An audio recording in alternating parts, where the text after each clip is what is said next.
ಈ ಕುದುರೆಮುಖ ಏನಿದೆ history ಏನಿದೆಯಾ? History sir, ಇದು ಕುದುರೆ ತರ ಇದೆ ಬೆಟ್ಟ. ಹಾ ಮತ್ತೆ ಮೈಸೂರು ಕೃಷ್ಣರಾಜ ಒಡೆಯರ್ ಇದ್ರಲ್ಲ ಮಹಾರಾಜರು, ಹಾ ಅವ್ರ ಕಾಲದಲ್ಲಿ ಬಂದು ಇಲ್ಲಿ ಕುದುರೆ ಗಾಡಿಲಿ ಬರೋರು.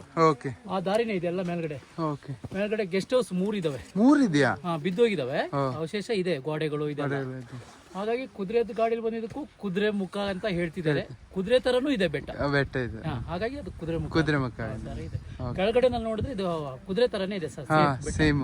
ಇದು ಬಾಲ ತರ ಕೆಳಗಡೆ, ಓಕೆ. ಮಧ್ಯದಲ್ಲಿ ಬೆನ್ನು ತರ ಇದೆ, ಮೇಲ್ಗಡೆ ಅದು ಮಹಾರಾಜ ಕುದುರೆ ಇಲ್ಲೇ ಹೋಗಕ್ಕಾಗದ ಅದು? ಸರ್ ದಾರಿ ಇದೆಯಲ್ಲ ನೋಡಿ, ಇಲ್ಲಿ ಕೆಳಗಡೆ ಅದು ಕುದುರೆದೇ ದಾರಿ. ಅದ್ರಲ್ಲಿ ಬಂದ್ರೆ 17 ಕಿಲೋಮೀಟರ್ ಆಗುತ್ತೆ ಸರ್ ಪೀಕಿಗೆ. 17 ಕಿಲೋಮೀಟರ್. ಆ ದಾರಿಯಾ?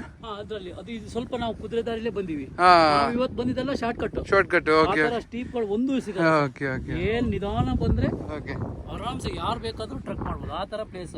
ಓಕೆ. ಅದು ಏನಾಗಿದೆ ಅಂದ್ರೆ ಒಂದೇ ದಿವಸದಲ್ಲಿ ಮೇಲೆ ಟ್ರಕ್ ಮಾಡಿ ವಾಪಸ್ ಆಗ್ಬೇಕಲ್ಲ, ಹಾಗೋಸ್ಕರ ಶಾರ್ಟ್ ಕಟ್ ಮಾಡಿ ಓಕೆ. ಒಂದು 9 ಕಿಲೋಮೀಟರ್ ಮಾಡಿದ್ದಾರೆ.